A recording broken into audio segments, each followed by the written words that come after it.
আল্লাহ বলবে ফেরেশতা এই পানি হলো আমার বন্ধু মুহাম্মদের উম্মতের গুনাহগারের চোখের পানি। জাহান্নামের আওয়াজ আল্লাহকে বলবে আল্লাহ বেনামাজি গুলো কই? ও আল্লাহ গুনাহগার গুলো আমার পেটে দাও, আমার পেটে ক্ষুধা। আল্লাহ বলে জাহান্নাম অপেক্ষা কর, আমি আল্লাহ বিচারটা শেষ করে নেই। জাহান্নাম ফিরতে চায় না, আল্লাহ অর্ডার করবে ফেরেশতা জাহান্নামের গলায় ৭০,০০০ শিকল লাগাইয়া ধর, সামনে যেন আসতে না পারে, পেছনে ধরে রাখো। ৭০,০০০ শিকল লাগাইয়া এক একটা শিকলের গোড়ায় ৭০,০০০ ফেরেশতা ধরে টানবে। জাহান্নামকে পেছনে ধরে রাখতে পারবে না। আমার মায়ার নবী রহমতের নবী দেইখা কান্না করবে, আল্লাহ জাহান্নামের ফিরাও, আমার একটা উম্মত যেন জাহান্নামের মধ্যে না যায়। আল্লাহ বলবে ফেরেশতা এদিকে আয়, একটু পানি দিয়া বলবে জাহান্নামের মধ্যে এটা ছিটাইয়া দিয়া দাও।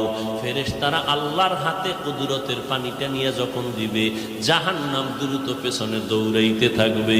ফেরেশতারা বলবে আল্লাহ ৭০,০০০ শিকল লাগাইয়া যেই জাহান্নামকে ধরে রাখতে পারি না, এমন একটু পানি তুমি দিয়েছো, সাথে সাথে জাহান্নাম দৌড়ায় গেল।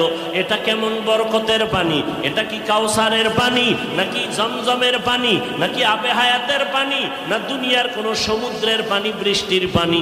আল্লাহ বলবেন না না ফেরেশতারা, এটা ওই পানি না, হাউজে কাউসারের পানিও না, জমজমের পানিও না, এটা আবে হায়াতের পানিও না, এটা সমুদ্রের পানিও না, এটা বৃষ্টির পানিও না।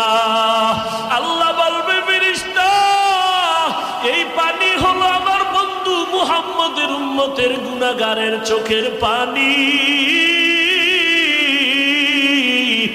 আমার বান্দা মুহাম্মদের উম্মত গুনার কথা স্মরণ করে চোখের পানি ফেলেছে। ওই গুনাহগার উম্মতের চোখের পানির এত বরকত,